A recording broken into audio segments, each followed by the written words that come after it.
Fake black Israelites teach that unless you are an African American Negro belonging to the tribe of Judah, or a member of one of the other tribes, you cannot be saved.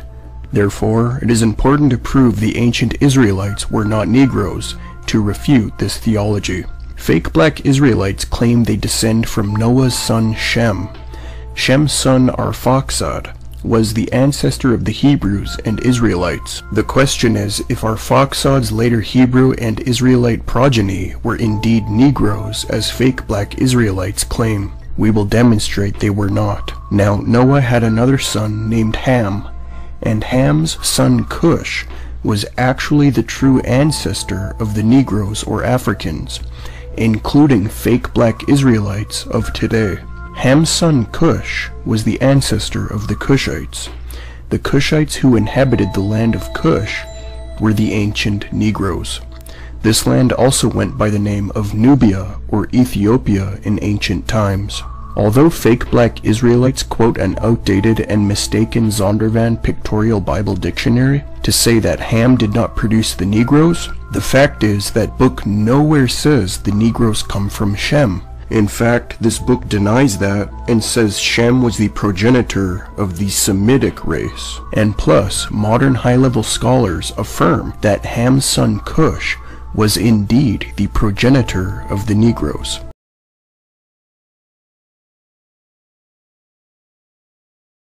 For example, in his study of ancient peoples in the work From Every People and Nation, biblical scholar J. Daniel Hayes observes, the Cushites were clearly black African people with classic Negroid features.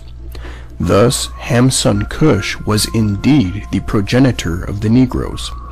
Noah's son Shem was not. The same work goes on to explain. W. Hayes writes in the Cambridge Ancient History that the art of Egypt clearly identified the Nubian Cushite group as Negro.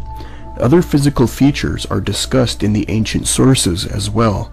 The Cushites were described as having not only black skin, but also flat noses, thick lips, and woolly hair.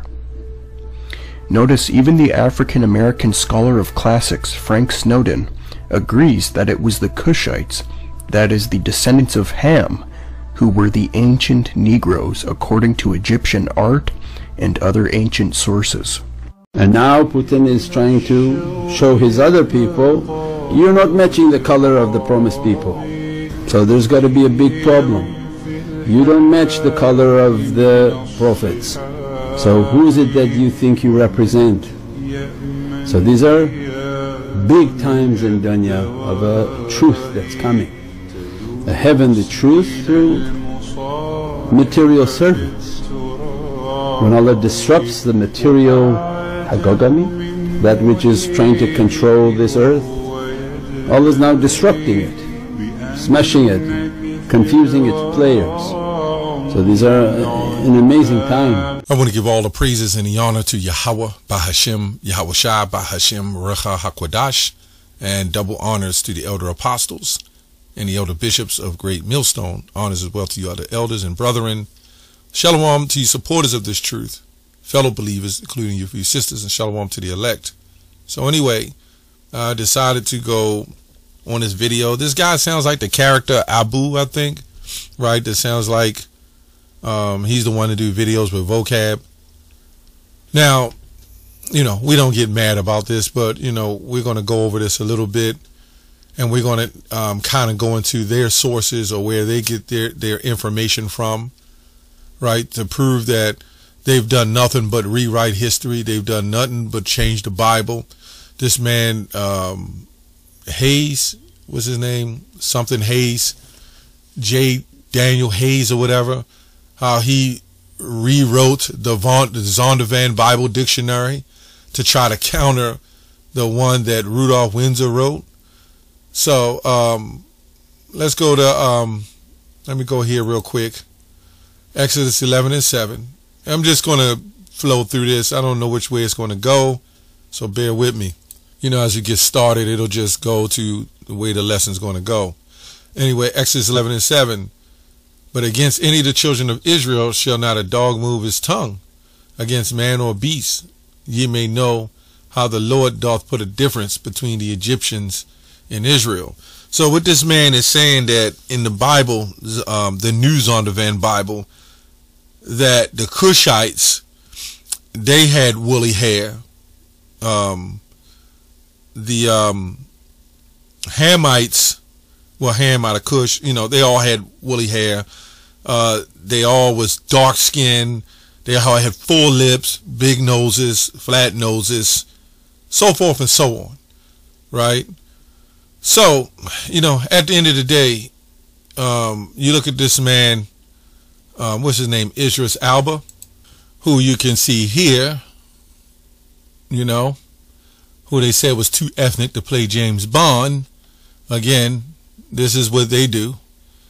Everybody else stuff is culturally vultured, but they don't want our people. Number one, the greatest people are the Israelites, and everything has been stolen. I mean, the first healthcare system was set up by the Native Americans, by the way. The medicine men. I mean, I'm talking about in America, right? So when they came here, they had to learn. See, when you take people's heritage and you take people's lands, then you learn what they taught you. This is what Ptolemy did in Egypt, and then declared himself a pharaoh. This is what it happens when you conquer, right? This is the reason why we're doing hacks and picking up people from grocery stores to make extra money. The older men would do these little hustles and pick up the elderly people or young people. They would pick up older people from the grocery stores, and then they turned it into Uber. You see, they capitalize off everything that we hustle. I mean, even when it came to the lottery, we were doing hustling numbers, and then lo and behold, they capitalize off it. Bets. Now you got the bets for sports now, MGM betting. So, anything that they could control, they'll make legal, right? So they don't want you jakes to have anything. And this is the facts. Look at your history. The inventions that was started was pretty much due Israelites. Now, there's some people who look white are still Israelites, but this is the lies and hypocrisy. So what they're saying is that this man, the Cushites and everybody else were black, flat noses, as though the Israelites didn't have noses and lips. And you see the racism in these guys? Now it's all about the noses and the flat noses and the hair. So the same argument, the same thing we're pronouncing because we are telling the truth, and how they call us racist, you can clearly see this is. Now, somebody who's not racist will say, well, it doesn't matter. They could look like anybody. It's just a message. But this is what they do. So this also means Jesus wasn't so-called black either. This is the lies and hypocrisy, man. Anyway, what I did is I took it all the way back to J. Daniel Hayes, right? Daniel Hayes, he was taught by the Ouachita Baptist University. Well, what is Ouachita? Right? Ouachita comes from the Native Americans. They named the river at the Ouachita River. Obviously, this is what they do. Right? Like here, where I'm at in Maryland, you have what you call the Chesapeake Bay. What they do is they'll take things and then they'll start naming it after a people or a group, but under the authority of them, right? So let's go on. Ouachita University was set up by the, what do they call it? The Sentinel Baptist Church in 1855. And you know what they always did? They set up a Negro. Some of these were tares, right? So if a so-called white man laid with a black woman and they had a child, they would raise that child up. You could see how this man looks. I don't know. He could be a Jake, but they would raise him up to be a head of the church. And that's what they did. And this is he was born in 1855, right? And died in 1922. So like in 1888, somewhere around there, I read somewhere, how convenient that the Bible Destruction Group of 1807, and well, they gave in the 1800s, and they gave us that slave Bible, and then out of the slave Bible, they had something called re-educating, and then out of that, you had what the HBCUs by the Historical Black College. I read a lot of this. This man was set up by the Arkansas Baptist State Convention. It's called by the Cooperative Program. Yeah, I went all the way back. The Arkansas Baptist Church. Now, anybody don't know the history on the churches, there were slaves that there were slave owners that felt that if they converted slaves to the right Christianity, by the way, they could be more civilized, because the Jesuits and the people that went and conquered and took down, especially in Africa, told them they couldn't do polygamy anymore. That was the modern Christianity. This is why Kenya, where the IUIC try to go into, they're having a fit with that. They don't want no parts of that. But it was a slave program, and that's what the churches mainly and the colleges mainly was there to do, is re-educate or re-institutionalize you. You know, that's what this was all about. A lot of people don't know that, but and this man here, James Phillip Eagle, right? He the one started, you know, was the American politician, and he was the governor. Well, this man here, the governor. So they had white America set up these churches.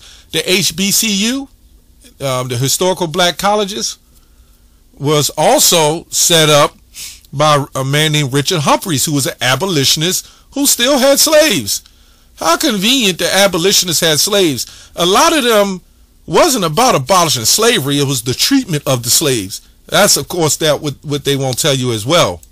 So when you see this guy in this video go back and talk about One West and what happened in the 1900s, right? 1969 or the 1900s, when One West was started, we got to go back some years before that, where you had these Baptist conventions that re-educated black people, especially bringing them from slavery from Africa, who was following the scriptures, the Torah, but they ripped it from them and re-educated them and said, you can't have many wives.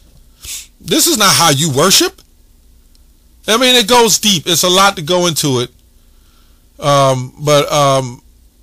it says black students face significant barriers in higher education in 1800s, including racism and discrimination. Some colleges did educate black people, and historically black colleges and universities emerged, provided opportunities. Do you really think these people, now the whole point of slavery was to civilize the Negro and make money, obviously.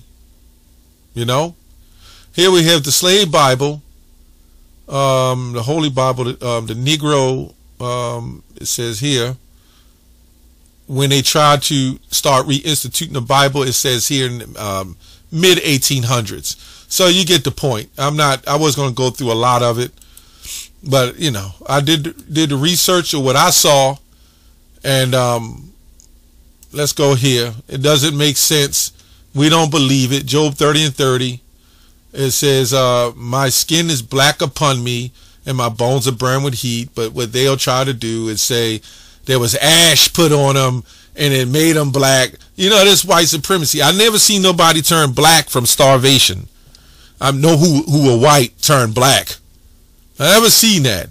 And if a white person ever turned black, and ash and his skin turned completely black, and it peeled off of him, well, he'd be dead, because the immune system, that's what protects your immune system, your skin, which is the largest organ on the body. Again, doesn't make sense. Only people who are already in the condition that they're in will get darker. So the whole point of, you know, to sum it up, just because someone's dark don't make them the same nation. Just because you're from the continent of Africa, and where we were up in the further parts and in Europe and everywhere else, can he describe that? Can he explain that? It doesn't make you the same people. You can go in 7-Eleven and they're darker than me, and they'll call me a Negro. In fact, Africans will call me Negro. They'll say the N-word. I'm talking about black Africans.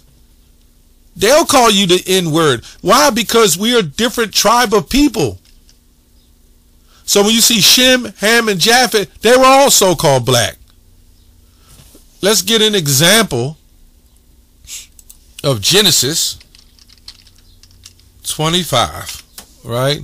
This is when it all changed. Well, let's get the one with Moses. Let me get that. Exodus 4 and 6.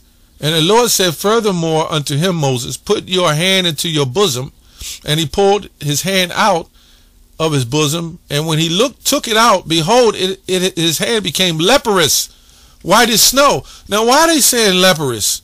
Because that's complete loss of pigmentation. That's what that means. And that's why I said white as snow. We see this in the story of Miriam as well. It says, and he said, put thine hand into thy bosom again. And he put his hand into his bosom again and plucked it out of his bosom. And behold, it was turned again as the other flesh. It makes sense in the story of Miriam when, was it Aaron and his sister Miriam had a problem with Moses and the woman, the heathen woman. Now they would say that they'll put a picture up, and this is the mindset of black culture and white supremacy, right? They base everything on black and white. They'll put a picture of a Moses and I believe the Ethiopian woman, I forgot her name, from Jethro, but they'll put the image of them up, and they'll have Zipporah, I think. They'll put the image of them up, and they'll have a black man, a white man as Moses, and a black woman, just because it says she was Ethiopian or something. This is the madness. When clearly we're different people altogether. We're clearly different people. Is this something that you would see the black woman walk around doing? You see what I'm saying? There's different Asian ethnicities, so to speak, as they say. We say Ammon and Moab. They may look alike, but they have different so-called traits. You don't dare call a Japanese a Chinese. You know what I'm saying? So you're going to have people who have the same traits, or like those people in that land, they won't dare call themselves, right, the regular Caucasian. They just won't do that. Right? Different tribes. There's different tribes of people. Right? Although that they are. But they'll look different. Now we look black when they're different tribes. Let me say that. They're different tribes. They all come from Edom. Right? And there's different tribes, basically, when you look at Ham, Shem, Japheth, you just have different tribes. That don't mean we the same people. So they associate, that ain't nothing but pure racism in itself. Every time you see somebody black, they the same damn people. But then they're allowed to separate and differentiate themselves from other ethnicities that look like them. So anyway, let's go to example Numbers 25 and 7. And Phinehas, the son of Eleazar, the son of Aaron, the son of Eleazar and the son of Aaron, I think the grandson of Aaron, the priest, saw it. He rose up from among the congregation and took the javelin through his hand, meaning he put a javelin through the man and woman, and it's because they was worshiping he was worshiping the practice of the heathen. So we look up this word Phinehas. Now remember, we had dealings in Egypt and various other places, so you know we was different borders, right? Phinehas, mouth of brass. That's what the mouth of brass. Look it up in your Oxford Dictionary, and this is what it says: Egyptian Negro. And in the Oxford Dictionary, it'll say the Nubian Negro, right? So how is Phinehas the Egyptian Negro, right? We clearly know he would have been an Israelite. or what should I say, the sons of the Most High, son of the Most High, right? Come on, man. But you could still say, yeah, he would have been an Israelite. Okay? So if he was an Israelite, he was Negroid, that means he was so-called black. That's why there's a difference between the Egyptian and Israel. Right? Because the Egyptians were dark, the Israelites were dark. The Lord wouldn't have to say put a difference between them if they totally look different. Everybody would know the difference. But anyway, that's the doctrine. That's what what this man is doing the very thing that he claimed that we're doing. Right? If you're claiming that we are racist and we're saying the Israelites are black, and you claim, well, this is not true, or it doesn't matter, but you're claiming, no, they wasn't black, they were white. But we're not falling for it. You know what I'm saying? We're not falling for it. That's all I want to say. Shalom.